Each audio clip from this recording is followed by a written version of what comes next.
Let me lay it out for you. This is going to be the squarest play of the week, but I don't care. I'm taking the Patriots minus 2.5 at the Jets here. Have you seen Zach Wilson's numbers against the Patriots? Man, are they terrible. In his first game against the Patriots last year, 9 of 22 for a whopping 77 yards through the air. And then in the second game, he threw for more yards, but he also threw 3 picks. Bill Belichick knows how to do one thing on the defense, and, well, he knows how to do a lot of things. But still, the thing that I have noticed, especially this year, is making quarterbacks look way worse than they actually are. First game of the season, Jalen Hurts didn't even eclipse 200 yards passing through the air. Second game of the season, Tua Tagovailoa came into it the blazing, had 466 passing yards. In that game against the Chargers, against the Patriots, 1 touchdown. 1 interception. So how do you think Zach Wilson's going to fare if the Patriots are making those quarterbacks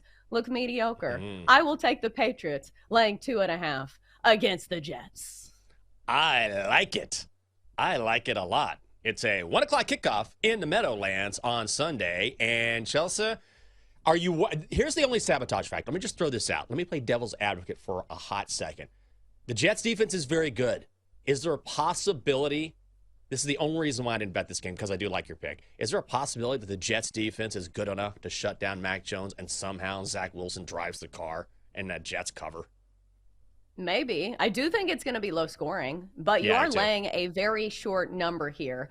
And it just feels like if the game's on the line, do you want to trust Zach Wilson? Because that's the thing. I think maybe he can put up, maybe a touchdown. I don't know. It hasn't been great lately. Because I was thinking last game it wasn't that bad, but if you look at his season-long stats, good God, Zach Wilson, what are you doing? 2 touchdowns, 4 interceptions? No, this is not a person I will be trusting.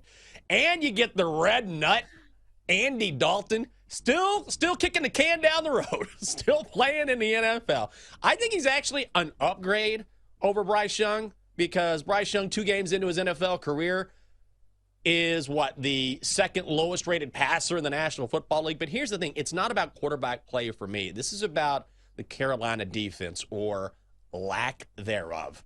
If you look at their defense, they already lost J.C. Horn early in the year. And then Shaq Thompson, who is arguably their best defensive player, out with a broken leg, done for the season. I mean, those are huge blows. And now Carolina has to go across the country to Seattle, a team that absolutely found their mojo last week in that overtime win against the Lions. Geno Smith slinging around. Seattle has an easy time in Emerald City, even with that red nut throwing around the pigskin like he used to in Cincinnati and Chicago and New Orleans and now Carolina. I'm laying the points. Seahawks minus 6.5 against Carolina. Give me the Bruins plus 5.5. Oh, Jenks, maybe you haven't heard that Cam Rising is playing for Utah. Yes, I have heard. I can read some of the time. And when I can, I know that UCLA, for a fact, has been prepping all week for Cam Rising. Thankfully, this game is not a night game in Salt Lake City. Those always make me nervous. Utah has a great crowd, great home field advantage, but everyone is sleeping on UCLA. Dion, Coach Prime, has grabbed so much of the spotlight. The Pac-12, at least for now, until it breaks up, the Pac-12 is great this year. There's a lot of talented teams in the Pac-12. UCLA is one of them. And their quarterback, Dante Moore, a 5-star recruit coming out of high school. He has been a stud. 7 touchdowns, 1 pick this season. I see most of the models making this. This number should be 2.5, maybe 3. You're getting 5.5 with UCLA. I'm telling you, you got a live dog here. Bruins behind Dante Moore cover the number plus 5.5 in Salt Lake City, even with Cam Rising. My only takeaway from that monologue was that you could read. And I was like, that's a good one. Wow. I was really impressed here. I thought you couldn't read, and you were doing Chelsa, this whole show without literacy. Well, let me tell you, that's what people say about me. If you ask people, any of my friends, and I won't even let them know that you're calling, say, just describe Jenks in 2 words, and they will say, nice, literate. That's always number 2. This guy can put together a simple sentence or 2 on a Friday. By God. Nailed it. Nailed it. So smart. So sharp. Big brain bets here on the Daily Tip. If you want to watch UCLA and Utah, it's a 3:30 kickoff in Salt Lake City on Saturday afternoon.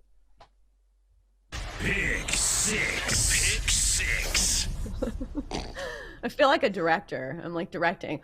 Pick six. Yes. All right, next up. I'm a little nervous about this one, but I like the hand up here, and I am trusting my NC State Wolfpack to cover 8.5 points against lowly Virginia here. Now, normally I don't like laying points on the road, especially over a touchdown, but if anybody should feel comfortable playing at Virginia, it is NC State quarterback Brennan Armstrong, because guess what? He spent 5 years there. In fact, he broke records when playing quarterback at the University of Virginia, University of Virginia, not Virginia University. But anyways, you get what I'm saying. He should feel right at home at UVA. And also, UVA has been really, really bad this season. 0-3, and the only time they covered a spread was against JMU because they were getting points. This is a buy low spot on my NC State Wolfpack, who I think are due for a cover here. They haven't covered a number yet this year, so I think the number is finally right on an NC State team that does have some offensive prowess here against a really bad UVA team. So let's go Wolfpack. Hopefully this is not a game we saw against Notre Dame, but that game was pouring rain and they had Sam Hartman on the roster. Not the same when facing UVA. Let's go Wolfpack. -8.5. Rams rookie Puka Nacua. What a season he is having. And my question again is, did I miss the boat on taking some of his prop plays? I believe his receiving yard prop is in the 50s for this week's matchup, and he even had a tough matchup against the Niners last week. Do you think we continue to see these monster games from Puka Nacua, which if you haven't been paying attention, he's had at least 100 yards receiving in both games this year? Does it end this week? I don't think so.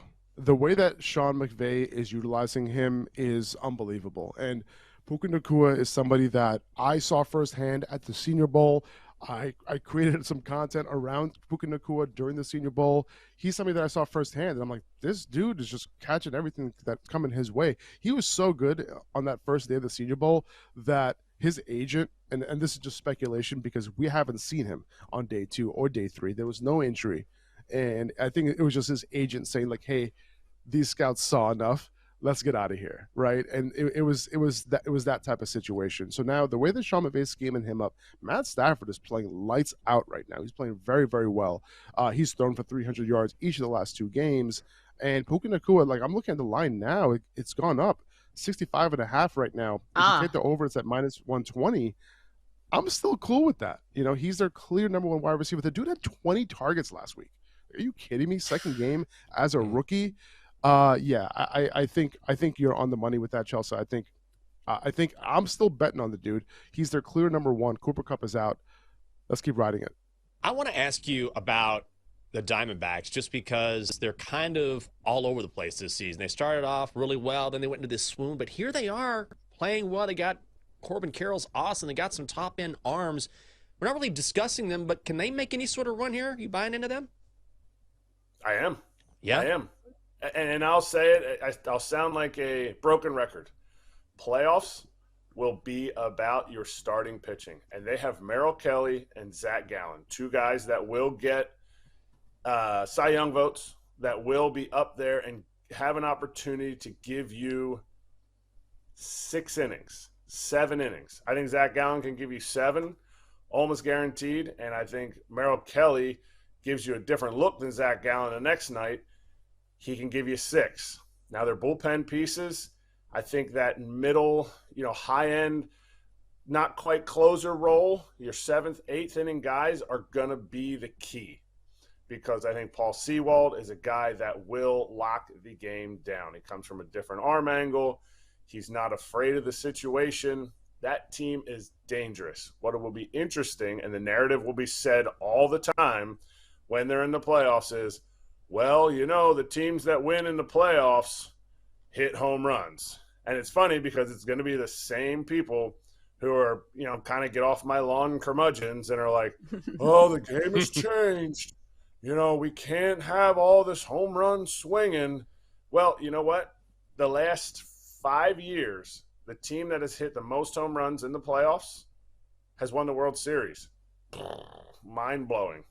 It's like, oh, wow, a home run? That's actually counted for a run. I know you used to pitch, so you know that all home runs are runs, but it's the whole analytic versus old school. You got to get them over, got to get them in. The Diamondbacks, I hope they are on prime time every single night. They're probably going to have the 12:30 game. They're going to be on during lunch, but man, they are so much fun to watch.